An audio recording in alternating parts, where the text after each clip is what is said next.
Hello बच्चों, कैसे हो आप। तो आज हम असर्शन रीजन सीरीज में अपना नेक्स्ट चैप्टर शुरू करेंगे जो कि है anatomy of flowering plants. Anatomy chapter already हम कंप्लीट कर चुके हैं एनसीईआरटी एम्पलीफायर में। ऑल्सो उसके पीवाईक्यू क्वेश्चन भी प्रैक्टिस कर चुके हैं। तो इससे हमने ये समझ लिया कि एनाटॉमी चैप्टर एक इजी चैप्टर है, स्कोरिंग है, एनसीईआरटी बेस्ड क्वेश्चंस आते हैं। लेकिन जो इकलौता डिफिकल्ट पोर्शन जो यहाँ पे आ सकता है वो है असर्शन रीजन सीरीज। इसीलिए हमारे जरूरी है कि हम असर्शन रीजन क्वेश्चन की प्रैक्टिस कर ले और उन्हें सॉल्व करना सीख लें। इसीलिए ये वीडियो आपके लिए बहुत हेल्पफुल रहने वाली है।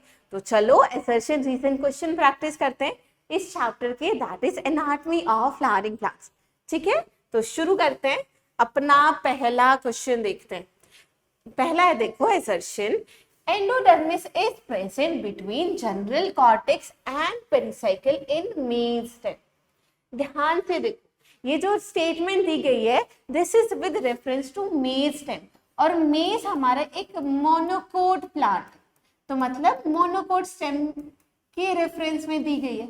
लेकिन आप ध्यान से याद कीजिए, मोनोकोट स्टेम में तो इस तरीके से देखा जाता था कि स्कैटर्ड वस्कुलर बंडल्स हैं और ग्राउंड टिश्यू में कोई जोनेशन प्रेजेंट नहीं है। हमारा ग्राउंड टिश्यू है, ना कोई एंडोडर्मिस है, ना कोई पेरिसाइकिल, ना कोई पिथ, ना कोई जनरल कॉर्टेक्स। तो हमारी एंडोडर्मिस इज नॉट डिफरेंशिएटेड। ऐसी एंडोडर्मिस डिफरेंशिएटेड लेयर नहीं होती। इसका मतलब है ये हमारा असर्शन क्या हो गया, गलत हो गया। ठीक है, हमें मेज स्टेम पे ध्यान देना था। आगे देखिए, there is clear demarcation of cortex layer is present in maize। ये कह रहे हैं कि मेज में क्लियर डिमार्केशन देखी जाती है। अब ऐसा तो है नहीं, तो ये भी हमारी गलत है। मेज में क्लियर डिमार्केशन नहीं देखी जाती into hypodermis, general cortex, endodermis, pericycle, नहीं, ऐसा नहीं देखा जाता। तो असर्शन भी गलत है, रीजन भी गलत है। तो आंसर क्या हो जाएगा, both assertion reason are false, option 4। Next question देखो, असर्शन है बास्ट फाइबर। बास्ट फाइबर बच्चे फ्लोएम फाइबर्स को ही कहा जाता है। Phloem fibres are collenchymatous fibre. अब ये तो गलत है। जब हमने पढ़ा था हमने ये सीखा था कि बास्ट फाइबर मतलब जाइलम फाइबर हो या फ्लोएम फाइबर, वो एक्चुअल में स्क्लेरेनकाइमेटस फाइबर है। ठीक है, तो ये क्या हो गया, गलत हो गया। क्या होना चाहिए था, स्क्लेरेनकाइमेटस फाइबर। वही है जो जाइलम फाइबर और फ्लोएम फाइबर बनाते हैं।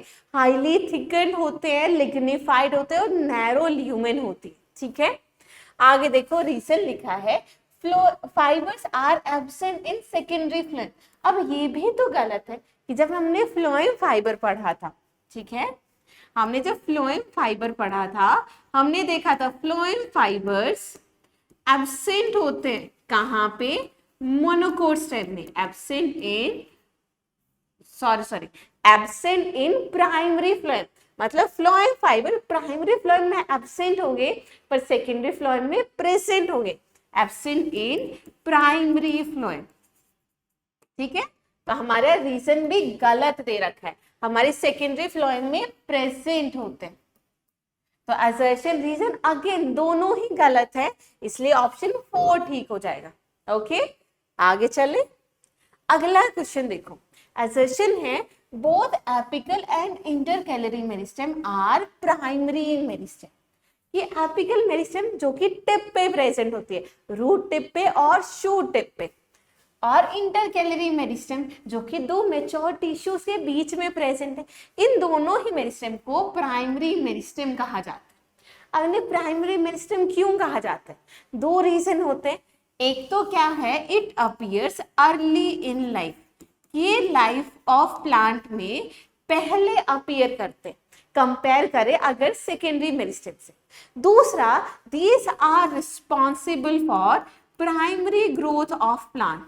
प्राइमरी ग्रोथ ऑफ प्लांट कि ये देखा जाता है कि जो प्लांट की एक्सेस है वो इस तरीके से इंक्रीज इन लेंथ करती है। ये जो स्टेम हाइट इंक्रीज हो रही है, this is because of apical meristem. And intercalary meristem जो हमारा डैमेज पार्ट है वो उसको रीजनरेट करती है। तो हमने ये समझा प्राइमरी प्लांट बॉडी के लिए प्राइमरी मेरिस्टेम रिस्पॉन्सिबल है, that is apical and intercalary meristem. जबकि सेकेंडरी ग्रोथ कहा जाता है जब हमारी गर्थ ऑफ प्लांट इंक्रीज हो, उससे सेकेंडरी ग्रोथ कहते हैं। तो हमारा असर्शन तो सही है, एपिकल और इंटरकेलरी दोनों ही प्राइमरी मेरिस्टेम। नीचे देखो, apical and intercalary meristem appear early in life, बिल्कुल पहले अपीयर करते हैं। Also contribute to the formation of primary plant body, primary plant body बनाते, प्राइमरी ग्रोथ करते हैं। इसका मतलब है असर्शन रीजन दोनों सही है, और रीजन में एक्सप्लेन भी कर दिया कि क्यों उसे हम प्राइमरी मेरिस्टेम कह रहे हैं। तो ऑप्शन क्या हो गया, both assertion reason are true and reason is correct explanation। ठीक है, अगला क्वेश्चन देखो, vascular bundles in dicot stem possess the ability to form secondary xylem and secondary phloem। ये कह रहे हैं कि डाइकोट स्टेम में ये देखा जाता है कि वस्कुलर बंडल्स सेकेंडरी टिश्यूज बना सकते हैं, मतलब सेकेंडरी टिश्यूज बना सकते हैं, सेकेंडरी ग्रोथ कर सकते हैं। बिल्कुल सही बात है। अब वो सेकेंडरी ग्रोथ क्यों कर सकते हैं, क्योंकि ये देखा जाता है कि वहां पे कॉन्जॉइंट ओपन वेस्कुलर बंडल्स हैं। यहाँ पे जाइलम और फ्लोएम, जाइलम फ्लोएम के बीच में एक वेस्कुलर बंडल्स में, मतलब जाइलम और फ्लोएम के बीच में यहाँ पर प्रेजेंट होती है एक कैम्बियम। कैम्बियम का मतलब है मेरिस्टेमेटिक लेयर। अब कैम्बियम प्रेजेंट है तो वो क्या करेगी, सेकेंडरी टिश्यूज बनाएगी, सेकेंडरी फ्लोएम और सेकेंडरी जाइलम, जिसकी वजह से जो प्लांट है उसकी गर्थ या विड्थ इंक्रीज होती है। इतना समझ आ गया। अब सुनो, जो वस्कुलर बंडल है डाइकोट स्टेम में, उनके पास एबिलिटी है to form secondary xylem and secondary phloem because of the presence of cambium which is a meristematic layer. अब यहाँ पे अगर रीजन देखा जाए तो डाइकोट स्टेम में कैम्बियम प्रेजेंट होता है बिटवीन जाइलम एंड फ्लोएम, जो ये वही वस्कुलर कैम्बियम है जो क्या बनाते हैं, सेकेंडरी जाइलम सेकेंडरी फ्लोएम। तो असर्शन रीजन दोनों सही है और रीजन एक्सप्लेन भी कर रहा है असर्शन को, ऑप्शन 1 सही हो गया। ठीक है, नेक्स्ट क्वेश्चन देखो, intercalary meristem occur in grasses and regenerate parts removed by grazing herbivores. कि ये देखा जाता है कि जब ग्रेजिंग हर्बीवोर्स कुछ प्लांट पार्ट्स को डैमेज कर देते हैं या रिमूव कर देते हैं तो इट इज इंटरकेलरी मेरिस्टेम, जो कि हमारे प्राइमरी मेरिस्टेम है जो मेच्योर टिश्यू के बीच में प्रेजेंट है। तो ये वही मेरिस्टेम है जो हमारे डैमेज पार्ट्स को रीजनरेट करने में हेल्प करते। This is intercalary meristem, intercalary meristem. तो ये बिल्कुल सही है, इसका फंक्शन है, बिल्कुल सही है असर्शन। रीजन देखो, vacuoles are large size in the cells of intercalary meristem. अब ध्यान से समझो, जो मेरिस्टेम है वो एक्टिवली डिवाइडिंग सेल। अब एक्टिवली डिवाइडिंग सेल है तो क्या उसे जरूरत है वैक्यूल में कुछ स्टोर करने की, कि हम वहां पे लार्ज साइज वैक्यूल होंगे? नहीं, मेरिस्टेम में या तो वैक्यूल्स नहीं होते या बहुत ही स्मॉल साइज वैक्यूल्स होते हैं। क्या होते हैं? Small sized. तो रीजन क्या हो गया? गलत हो गया। तो assertion is true but reason is false. Clear हो गया? आगे चलें, देखो अगला क्वेश्चन देखो, असर्शन है dorsi ventral leaf. Dorsi ventral leaf कौन सी होती है? हमारी डाइकोट लीफ। डाइकोट लीफ, उसे डोर्सी वेंट्रल लीफ इसलिए कहा जाता है क्योंकि इसका अपर और लोअर सरफेस डिफरेंट रहता है, इसलिए dorsi ventral leaf is made up of 2 parenchyma. 2 parenchyma कैसे कि यहाँ पे देखी जाती है मेसोफिल, 2 टाइप की मेसोफिल, मतलब 2 टाइप की मेसोफिल प्रेजेंट है। एक है पेलिसेड पैरेन्काइमा, पेलिसेड पैरेन्काइमा जो कि हमारे अटेक्शियल एपिडर्मिस की तरफ प्रेजेंट होती है। लॉन्ग एलोंगेटेड सेल है जो वर्टिकली अरेंज है, ठीक है। दूसरी है बच्चा spongy parenchyma. Spongy parenchyma oval round cells होती हैं जिनके बीच में काफी ज्यादा इंटरसेल्युलर स्पेस प्रेजेंट है, एयर कैविटी प्रेजेंट। समझ गए, इसलिए इनको स्पॉन्जी पैरेन्काइमा कहा गया। तो ये हमारी स्टेटमेंट बिल्कुल सही है। रीजन देखिए, जो वस्कुलर सिस्टम है includes vascular bundle which can be seen in veins and midvein. जब मॉर्फो चैप्टर हमने पढ़ा था तो हमने देखा था वेन का फंक्शन है कंडक्शन करना। अब वो कंडक्शन क्यों कर पाते हैं? क्या अगर मैं कहूँ ये वेन है, इसको आप काट के देखोगे तो इसमें जाइलम फ्लोएम प्रेजेंट है, मतलब वेन एक्चुअल में क्या है, वस्कुलर टिश्यू है जो कि कंडक्शन में हेल्प करते हैं। ठीक है, तो यहाँ पे वेन्स में वस्कुलर बंडल्स देखे जाते हैं, रीजन भी सही है। पर क्या ये आपस में लिंक्ड है? नहीं। डॉर्सी वेंट्रल लीफ वो तो पैरेन्काइमा की बात कर रहे हैं, ग्राउंड टिश्यू की बात कर रहा है, जबकि रीजन में ये वस्कुलर टिश्यू सिस्टम की बात करें, दोनों डिफरेंट चीजों के लिए कह रहे हैं। तो both assertion reason are true but not correct explanation. आगे देखो, fascicular vascular cambium, interfascicular vascular cambium और कॉर्क कैम्बियम। एग्जाम्पल्स है lateral meristem. Lateral meristem basis था on the basis of position, बोला जाता है on the basis of position, position के basis पे इन्हें लेटरल मेरिस्टेम कहा गया। ये देखिए, अगर ये एक्सिस है, अगर ये एक्सिस है तो यहाँ पे लेटरली हमारे प्रेजेंट होते हैं लेटरल मेरिस्टेम। क्या अगर मैं ये कहूँ ये प्लांट एक्सिस है तो यहाँ पर इस तरीके से एक सिलेंडर बना लेते हैं वस्कुलर कैम्बियम, कॉर्क कैम्बियम, इसलिए इनको लेटरल मेरिस्टेम कहा गया। ठीक है, तो असर्शन हमारी सही है, तीनों एग्जाम्पल है लेटरल मेरिस्टेम के। These are responsible for producing secondary tissues। बिल्कुल ये वही मेरिस्टेम है, वस्कुलर कैम्बियम, जिसके दो टाइप है, इंटरफेसिकुलर और फेसिकुलर कैम्बियम। ये वही कैम्बियम है, वस्कुलर और कॉर्क कैम्बियम, जो कि गर्थ ऑफ प्लांट इंक्रीज करती हैं, मतलब सेकेंडरी ग्रोथ करती हैं, सेकेंडरी टिश्यूज बनाती। तो ये स्टेटमेंट भी बिल्कुल सही है, लेकिन ये एक्सप्लेन नहीं कर रही हमारी असर्शन को। असर्शन कह रही कि इन्हें लेटरल मेरिस्टेम कहा जाता है बिकॉज ऑफ पोजीशन, जबकि रीजन में इनका फंक्शन बताया गया। तो अनरिलेटेड टर्म्स हैं, तो both assertion reason are true but not correct explanation. Next question देखो, a simple tissue is made up of only one type of simple permanent tissue. Simple permanent tissue सिर्फ एक ही type की cell से बना होता है। इसका मतलब है जो सेल्स हैं वो स्ट्रक्चरली सिमिलर होती, स्ट्रक्चरली सिमिलर सेल्स। समझ गए? आगे चले, अब रीजन पढ़िए। वेरियस सिंपल टिश्यूज जो कि प्लांट्स में पाए जाते हैं, पैरेन्काइमा जो कि सबसे सिंपल सा, सबसे सीधा सा है, लिविंग है। कॉरेन्काइमा ये भी लिविंग है पर मैकेनिकल सपोर्ट प्रोवाइड करता है, लिविंग एंड मैकेनिकल टिश्यू। तीसरा है स्क्लेरेन्काइमा जो कि डेड टिश्यू है, लिग्निफाइड है, इसलिए मैकेनिकल सपोर्ट प्रोवाइड करता है। तो असर्शन रीजन दोनों ही सही है, बट क्या रीजन एक्सप्लेन कर रहा है? नहीं। जब ऊपर कोई डेफिनेशन दी गई और नीचे उसकी एग्जाम्पल, तो that will not be a correct explanation. वो करेक्ट एक्सप्लेनेशन नहीं होती जब तक नीचे रीजन में एक्सप्लेनेशन ना लिखी जाए, तो ये करेक्ट एक्सप्लेनेशन नहीं है। Both assertion reason are true but reason is not correct explanation. ठीक है, अगला क्वेश्चन देखो, स्क्लेरीड्स। स्क्लेरेन्काइमा के दो टाइप होते हैं, एक तो फाइबर्स और एक होते स्क्लेरीड्स। स्क्लेरीड्स पाए जाते हैं फ्रूट बॉल ऑफ नट्स में, पल्प ऑफ फ्रूट जैसे कि गुआवा, पेयर, सपोटा। आपने देखा होगा कि जो हम अमरूद खाते हैं उसका ग्रिटी टेक्सचर होता है, वो ग्रिटी टेक्सचर इस स्क्लेरीड्स की वजह से। सीड कोट्स ऑफ लेग्यूम की जो दालें होती हैं उनकी सीड कोट में भी स्क्लेरीड्स प्रेजेंट है और टी लीव्स में भी प्रेजेंट होते हैं। तो यहाँ पे असर्शन में उसकी लोकेशन दे रखी है, मतलब अकरेंस दे रखी है और वो बिल्कुल सही है, कोई गलत नहीं है। रीजन में देखा जाए तो स्क्लेरिड का स्ट्रक्चर बता रखा है कि वो स्फेरिकल, ओवल, सिलिंड्रिकल होते हैं। स्ट्रक्चर कैसा होता है? इस तरीके का स्ट्रक्चर है।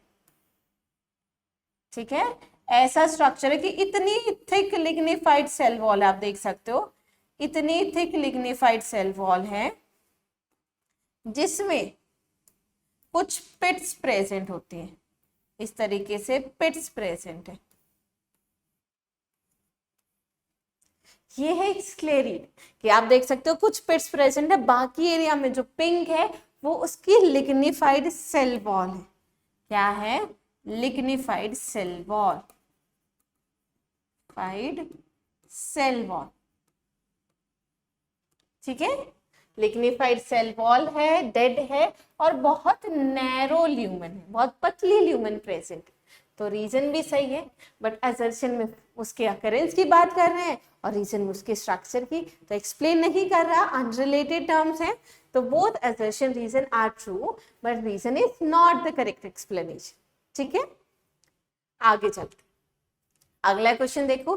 Xylem vessel is a long cylindrical tube like structure made up of many cell each with lignified wall, कि ये देखा जाता है जाइलम ऐसी लॉन्ग ट्यूब लाइक स्ट्रक्चर है जो कि बनी होती है बहुत सारी सेल से।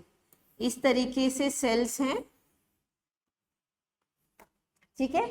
अब इनकी जो कॉमन वॉल है वो डिसॉल्व हो जाती है, इस तरीके से कॉमन वॉल डिसॉल्व हो जाती है, जिसकी वजह से एक लॉन्ग सिलेंड्रल ट्यूब लाइक स्ट्रक्चर बनता है, जिसे क्या कहते हैं? वेसल कहते हैं, ठीक है। दिस इज वेसल, जो कि सेल से मिलके बना है, जिन्हें वेसल मेंबर्स कहा जाता है। तो असर्शन सही है। रीजन में लिखा है प्रेजेंस है of vessel is characteristic feature of gymnosperm ना, presence of vessel characteristic feature है, बट किसका? एंजियोस्पर्म का। वेसल सिर्फ और सिर्फ फ्लावरिंग प्लांट्स एंजियोस्पर्म में प्रेजेंट होती है, ना जिम्नोस्पर्म में, ना टेरिडोफाइट में। तो यहाँ पे क्या आना चाहिए था? एंजियोस्पर्म आना चाहिए था, तो रीजन गलत हो गया। Assertion is true but reason is false, okay. अगला क्वेश्चन देखिए। असर्शन गिवन है कि फ्लोएम फाइबर, जिन्हें बास्ट फाइबर कहा जाता है, वो बने होते कॉलनकाइमेटस। गलत लिखा है, किसके बने होते? स्क्लेरेनकाइमेटस सेल्स के बने होते। रीजन है phloem fibre are generally found in primary phloem, ये भी गलत है। जो फ्लोएम फाइबर्स है वो कहाँ पे पाए जाते हैं? सेकेंडरी फ्लोएम में पाए जाते हैं, प्राइमरी फ्लोएम में तो एब्सेंट होते हैं। तो असर्शन भी गलत है और रीजन भी गलत है। ऑप्शन क्या हो जाएगा? ऑप्शन आ जाएगा 4। ध्यान रखना फ्लोएम फाइबर और फ्लोएम पैरेन्काइमा की position. Phloem parenchyma absent in monocots, phloem fibre absent in primary phloem. इस अकरेंस से क्वेश्चन आ जाता है, तो इस चीज पे हम ध्यान रखेंगे। नेक्स्ट देखो, असर्शन है each stoma is composed of 2 bean shape cell, जिन्हें गार्ड सेल्स कहा जाता है। कि ये देखा जाता है कि स्टोमा में बीन शेप सेल्स मतलब गार्ड सेल्स प्रेजेंट होती, बिल्कुल ये वही गार्ड सेल है जिनकी इनर वॉल थिक होती है, आउटर थिन होती। तो सही बात है, यहाँ पे क्लोरोप्लास्ट भी प्रेजेंट होता है, ओके। गार्ड सेल रेगुलेट करती हैं opening and closing of stomata, ये भी बात सही है कि वो ओपनिंग और क्लोजिंग ऑफ स्टोमेटा रेगुलेट करती है, बट क्या ये सही है? नहीं, हमारी क्या है? अनरिलेटेड है। तो ऑप्शन क्या आ जाएगा? सेकेंड आ जाएगा। अगला देखो, trichomes in the shoot system are usually multicellular. Trichome है क्या? स्टेम में एपिडर्मल हेयर्स देखे जाते हैं, जिन्हें स्टेम हेयर्स कहा जाता है, जो कि यूजुअली मल्टीसेलुलर होते हैं। सही चीज है। ट्राइकोम हेल्प करते हैं in preventing water loss due to evaporation. Evaporation term सही नहीं है, यहाँ पे क्या आना चाहिए था? ट्रांसपिरेशन। ध्यान से समझेंगे कि स्टेम मान लेते, ये स्टेम है, ठीक है। स्टेम में स्टोमेटा प्रेजेंट है, अब स्टोमेटा से ट्रांसपिरेशन होगा, वाटर लॉस होगा, तो ये जो हेयर लाइक स्ट्रक्चर है, इस तरीके से जो स्टोमेटा का अपर्चर उससे क्या कर लेते हैं? इसे ढक देते हैं, जिसकी वजह से वाटर लॉस को प्रिवेंट किया जाता है। तो ये क्या करते हैं? वाटर लॉस को प्रिवेंट करते हैं due to transpiration, not evaporation. तो हमारी असर्शन सही है और रीजन क्या है? फॉल्स। तो हमारा आंसर आ जाएगा ऑप्शन 3। अगला क्वेश्चन देखो, in dicot stem endodermis is also called as starch sheath. Dicot stem या रूट्स, उसमें एंडोडर्मिस स्पेशल होती है। डाइकोट स्टेम में एंडोडर्मिस को स्टार्च शीट कहा जाता है। और ऐसा क्यों कहा जाता है? Because cells are rich in starch grains, वहां पे स्टार्च ग्रेन्स प्रेजेंट होते हैं, इसलिए उसे स्टार्च शीट कहते हैं। हमारा असर्शन भी सही है, रीजन भी सही है, और रीजन ने एक्सप्लेन कर दिया कि क्यों उसे स्टार्च शीट कहा जाता है। तो ऑप्शन क्या आ जाएगा? Option 1, assertion both are true and is correct explanation। ठीक है, जो भी इंफॉर्मेशन आपके assertion में मेंशन हो उसका रीजन ढूंढने चलो, अगर रीजन उसमें लिख रखा है तो हमारी करेक्ट एक्सप्लेनेशन हो जाएगी। ठीक है, आगे चले।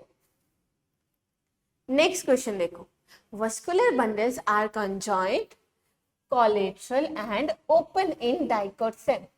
ये हमारी डाइकोट सेल में देखा जाता है कंजॉइंट वेस्कुलर बंडल प्रेजेंट है, मतलब इस तरीके से ये जाइलम और ये फ्लोएम ऐसे प्रेजेंट होते हैं।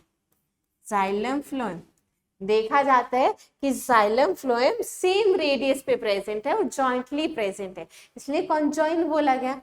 ओपन क्यों बोला गया है? क्योंकि इनके बीच में मेरिस्टेमेटिक लेयर जिसे कैम्बियम कहा जाता है, क्या प्रेजेंट है? कैम्बियम प्रेजेंट है, वस्कुलर कैम्बियम। अब वस्कुलर कैम्बियम है तो वो सेकेंडरी टिश्यू बना सकती है, सेकेंडरी टिश्यू बना सकती है तो वो ओपन है टू ग्रोथ, इसलिए इनको ओपन वस्कुलर बंडल कहा गया। तो बिल्कुल सही चीज है दर्शन। तो रीजन में देखिए, there is presence of cambium in vascular bundle of dicot cell.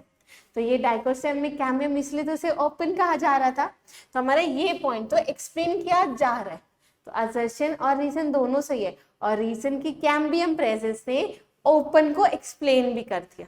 तो ऑप्शन क्या आ जाएगा? A R true and correct explanation, option 1।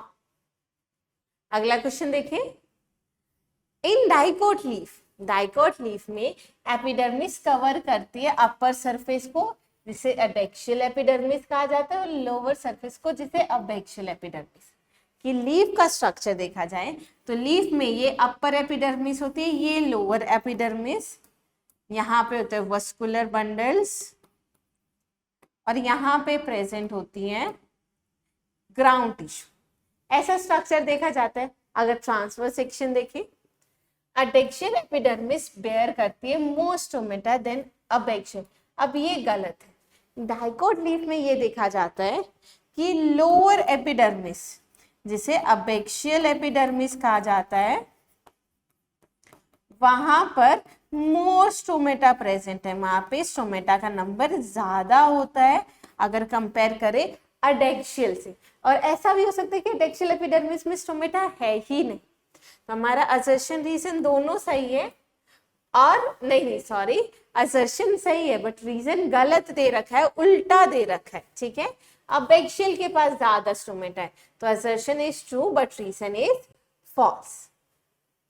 आगे चले। In monocot stem vascular bundles lack cambium, कि मोनोकोट स्टेम में वस्कुलर बंडल्स में कैम्बियम नहीं होते, इसलिए तो उसे कॉन्जॉइंट क्लोज्ड कहा जाता है, कॉन्जॉइंट क्लोज्ड। ठीक है, अगर रीजन की बात की जाए, monocot show secondary growth in their stem and root. क्या मोनोकोट सेकेंडरी ग्रोथ शो करते हैं? मोनोकोट सेकेंडरी ग्रोथ शो नहीं करते, तो असर्शन सही था पर रीजन क्या था? फॉल्स। ऑप्शन क्या हो जाएगा? Assertion is true and reason is false. आगे चलते हैं, अगला क्वेश्चन देखो। असर्शन कह रहा है lateral meristem is a secondary meristem, कि लेटरल मेरिस्टम सेकेंडरी मेरिस्टम। ये यहाँ पे बात की जाए इंटरफेसिकुलर, इंट्राफेसिकुलर और हमारी कॉर्क कैम्बियम, क्योंकि वो हमारी सेकेंडरी ग्रोथ करती है इसलिए उन्हें सेकेंडरी मेरिस्टम कहा जाता है। इतना समझ आ गया? आगे देखो,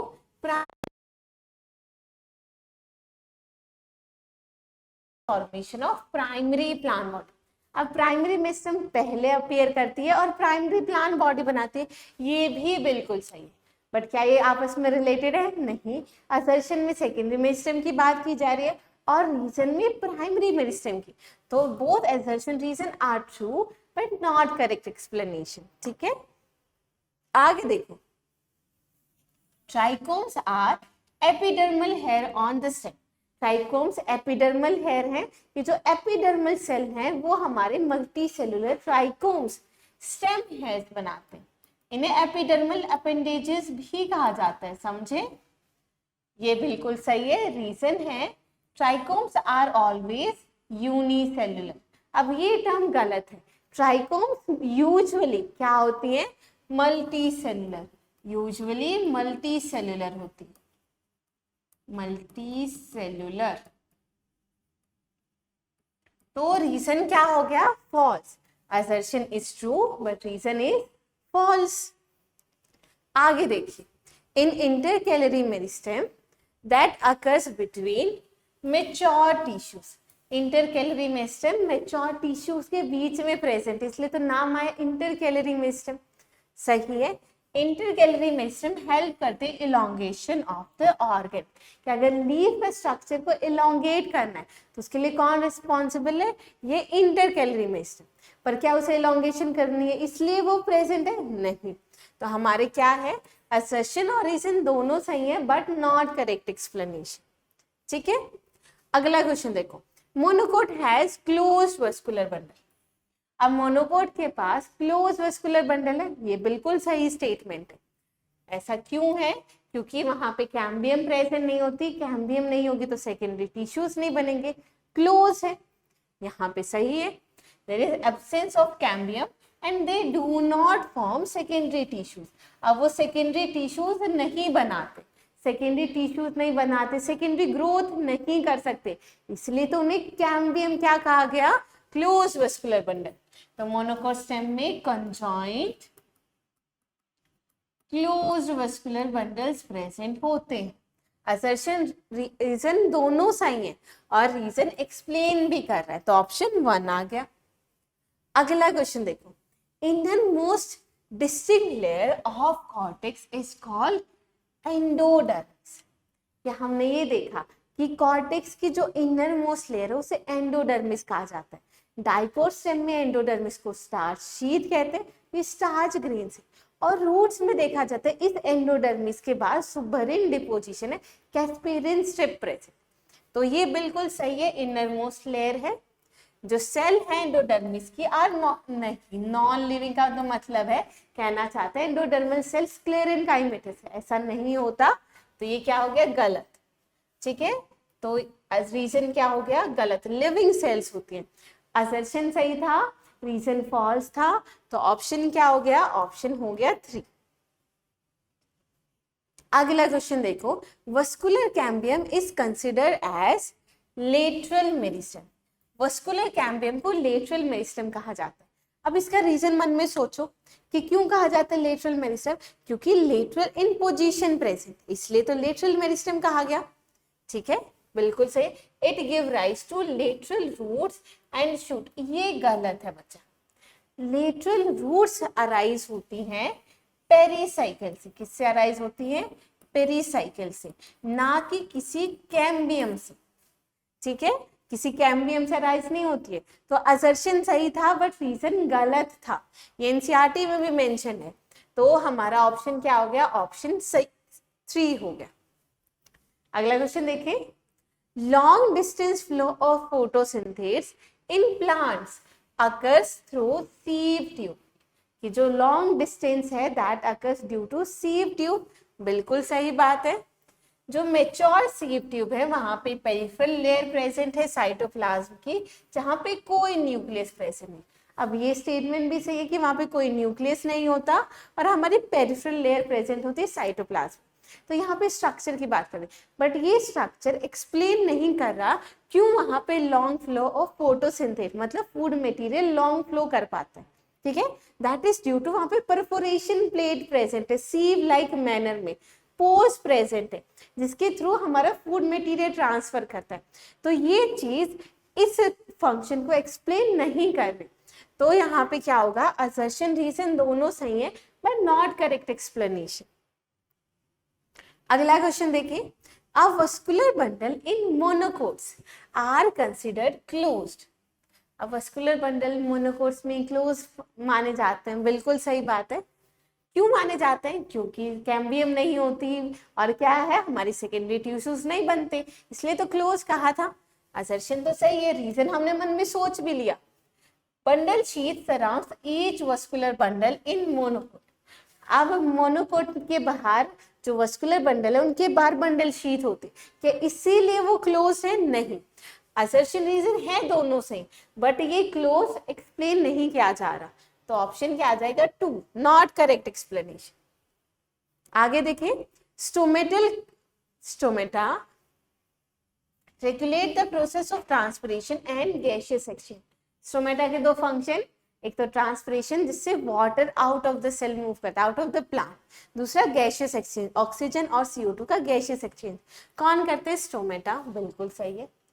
Stomatal aperture, guard cell and subsidiary cell together called as stomatal apparatus. अब ये भी सही है, बट नीचे रीजन की बात की जा रही है, ऊपर फंक्शन की बात की जा रही है, तो assertion reason both are true but not correct explanation. आगे चले, अब ये क्वेश्चन देखो, रूट्स में arrangement of primary xylem is called exarch. Exarch होता क्या है? ध्यान से समझो कि अगर ये ट्रांसवर्स सेक्शन देखा जाए तो प्राइमरी जाइलम दो होते, एक तो प्रोटो और एक मेटाजाइलम। प्रोटोजाइलम जो पहले बना था, मेटाजाइलम जो बाद में बनता है। यहाँ पे देखा जाता है प्रोटोजाइलम टुवर्ड्स पेरिफेरी प्रेजेंट है, ठीक है, और मेटाजाइलम, ये है मेटाजाइलम, मेटाजाइलम टुवर्ड्स पिथ प्रेजेंट होता है। तो इस अरेंजमेंट को एक्सार्क कहा जाता है, proto towards periphery and metaxylem towards pith, जो कि रूट्स में प्रेजेंट है। स्टेम में कैसा प्रेजेंट होता है? कमेंट सेक्शन में बताओ, ठीक है, यही क्वेश्चन है तुम्हारा, जल्दी से बताओ स्टेम में प्राइमरी जाइलम का क्या अरेंजमेंट है, कैसा प्राइमरी जाइलम प्रेजेंट, ठीक है, बताना। In roots protoxylem lies towards the periphery and the metaxylem lies towards the center। ये देखा जाता है प्रोटोजाइलम पेरिफेरी की तरफ प्रेजेंट है, मेटाजाइलम सेंटर की तरफ, और इसीलिए तो उसे एक्सार्क कहा था। तो असर्शन रीजन दोनों सही है, और हमारे असर्शन में एक्सार्क जो टर्म दी गई थी नीचे उसको एक्सप्लेन कर दिया गया, इसीलिए ये क्या हो गया हमारा करेक्ट एक्सप्लेनेशन, ऑप्शन 1 सही हो गया। आगे देखिए, जो बुलिफॉर्म सेल्स हैं हेल्प करते हैं इन मिनिमाइजिंग वाटर लॉस। कैसे? कि जब वाटर स्ट्रेस कंडीशन आती है तो बुलिफॉर्म सेल्स, जो कि हमारी लार्ज एम्प्टी कलरलेस सेल है, ये large empty colourless cell water stress condition में फ्लैसिड हो जाती है। फ्लैसिड का मतलब ऐसे श्रिंक हो जाता है इनका प्रोटोप्लास्ट, ठीक है, इस तरीके से, जिसकी वजह से जो हमारी लीफ है वो इनवर्टली कर्ल कर जाते हैं।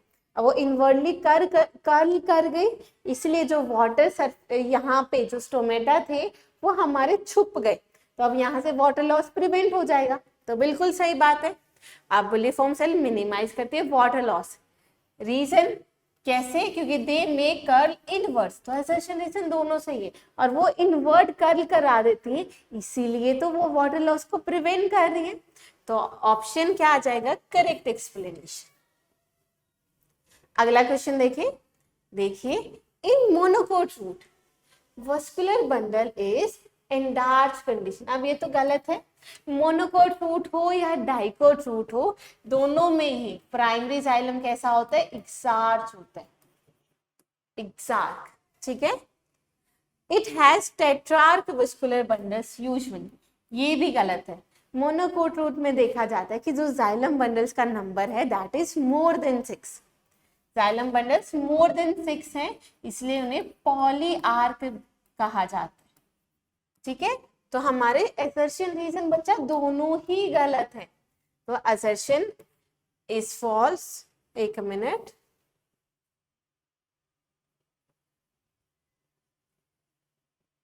दोनों ही गलत है, ठीक है, assertion and reason both are false, okay, दोनों ही फॉल्स, ऑप्शन 4 आएगा।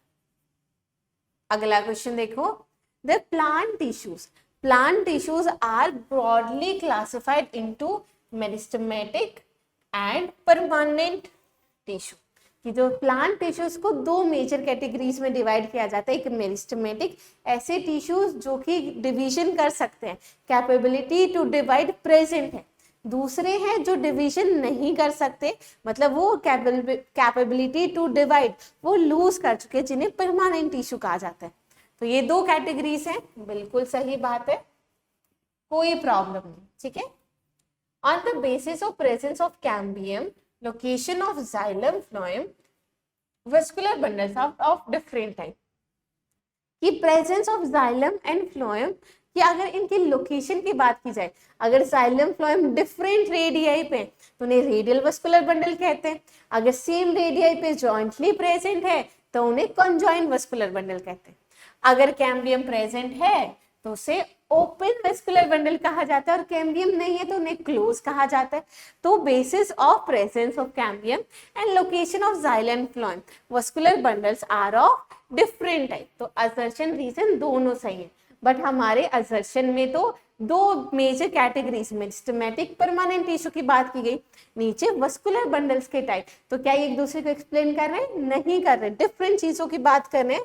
तो assertion and reason both are true but are not correct explanation। तो ऑप्शन क्या हो गया? सेकंड। और यहाँ पे बच्चे हमारे क्वेश्चन हो जाते हैं खत्म। और आज हमने एनाटॉमी ऑफ फ्लावरिंग प्लांट्स के डिफरेंट टाइप के assertion रीजन क्वेश्चन प्रैक्टिस कर लिए। तो मुझे कमेंट सेक्शन में बताओ आज की वीडियो कैसी लगी, आज की क्लास कैसी लगी, और मुझे बताइए अगला चैप्टर आपको कौन सा चाहिए, और आप ऐसी वीडियोस या कौन सी वीडियोस चाहते हैं, या कोई डाउट है तो कमेंट सेक्शन में मेंशन करो, ठीक है। Thank you so much.